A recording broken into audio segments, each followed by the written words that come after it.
Yo, what is up, y'all? My name is Devin, and today we're going to be talking about how you can even out muscular imbalances. I actually have quite a few muscular imbalances. My right arm is stronger and bigger than my left arm. My right pec is less developed, it's less fuller than my left pec, so I'm no stranger to muscular imbalances. And despite what I just said, I'm actually working really hard to correct these imbalances. So if you want to make sure that your physique is nice and flowing, that you don't have one huge arm and one tiny arm, definitely stay tuned for the entirety of this video, because I'm going to be laying out 5 tips that you can apply to even out these imbalances, okay? But before I get into that, if you are new here, and not subscribed, go ahead and press that subscribe button down below so we can grow. Also, if you are interested in working with me, I'm going to be linking my website down below. It's devinspears.com. You can find my one-on-one coaching application link. We can also work together on a custom meal and training plan. On my website, you'll also find my training plan, MASC Made Simple, as well as my high protein cookbook, Healthy Doesn't Suck, and a few other cool things. So the source of these muscular imbalances comes from different places. It really just depends on the person. For myself, I fell victim to only flexing my good side whenever I was taking pictures, and I literally only would flex my right arm, never really my left arm. It wasn't as, defined at that point, and I've been doing this for years. I think I must have been doing this at least since 2020, bro. Before my arms were even,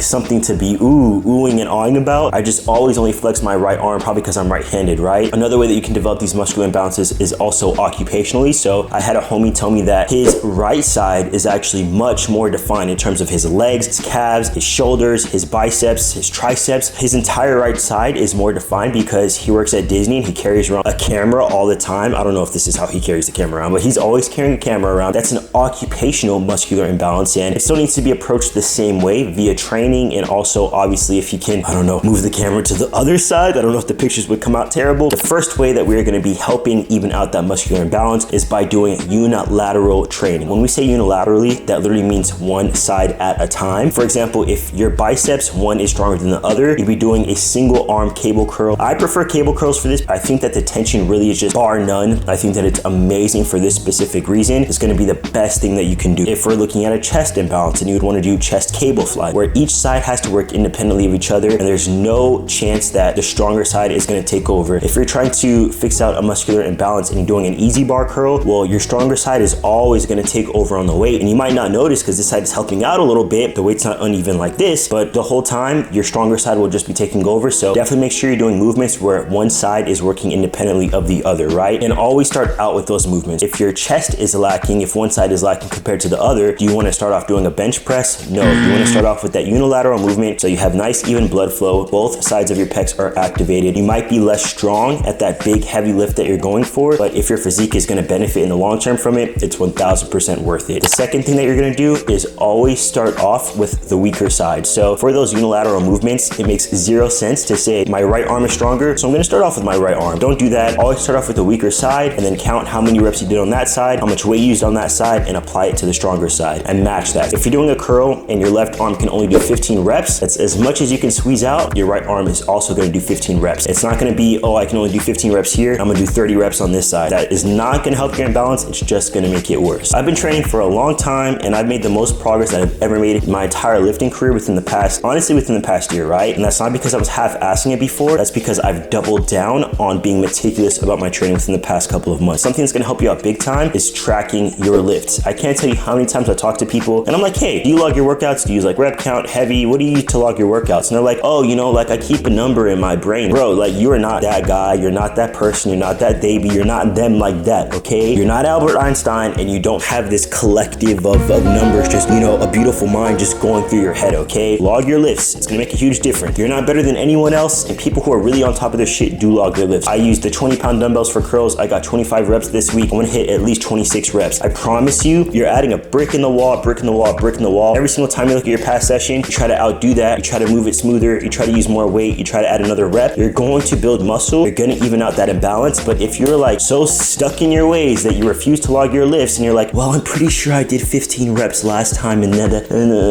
yeah, okay, like, you're not making the best use of your time. So just, be mature about how you want to approach your gains. Be smart about it. Have that data work in your favor. Also want to make sure that you're focusing on form and time under tension before anything else. I know that it may seem like, well, this arm is weaker than that arm, so I want to use heavier weight for this arm. Kind of bro science, just, try to overcompensate for things and make things more difficult than they have to be. Make sure that your form is amazing, that you have that perfect mind-muscle connection before anything. You're never gonna grow muscle or fix a muscular imbalance if you're muscle effing the weight up. If you're brute forcing the weight up, you're not going to achieve muscle growth like that, right? If you've never felt that feeling like, oh my God, I'm doing a bicep curl, I'm doing a leg extension, and I feel like my quads are literally going to rip out of my skin. I literally feel like my biceps are 2 seconds away from shredding apart. If you've never experienced that, I'm sorry, you're not training hard enough to build muscle. It might happen in tiny little sprinkle. But whenever you feel that pain, you're blessed. Keep going, keep going, keep going. When I feel like my chest is gonna explode, when I'm doing my pec deck flies or my chest cable flies, and I feel like my pec is like ripping apart like fucking Spider-Man holding the train back, you have to keep going. I embrace that pain. I love it. I laugh at it. I'm like, let's go, bro. There's almost nothing more valuable to your growth than that feeling and just digging deeper. Dig deeper. I tell my clients all the time, I see in their notes that they put in our training app, leg extensions hurt, LOL. And I'm like, yeah, make it hurt more. I got a little bit insane there, but I just love training. And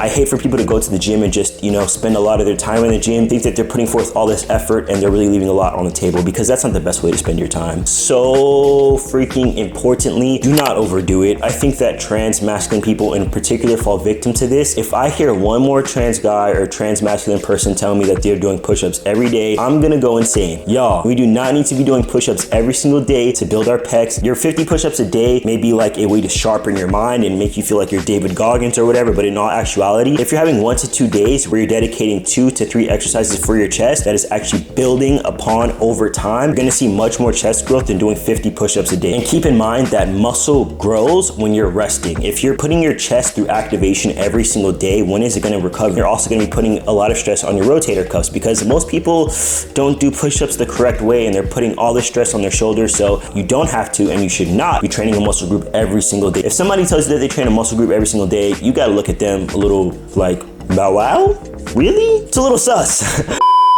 If you have any tips that I did not mention in terms of how to even out those muscular imbalances, definitely drop them down below, because you never know who they might help. If you are interested in coaching, a meal plan, a training plan, any of my programs, definitely you can email me or check out my website link down below. Like I always say, Devin loves you, Devin's a Don, and Devin is out of here, boy.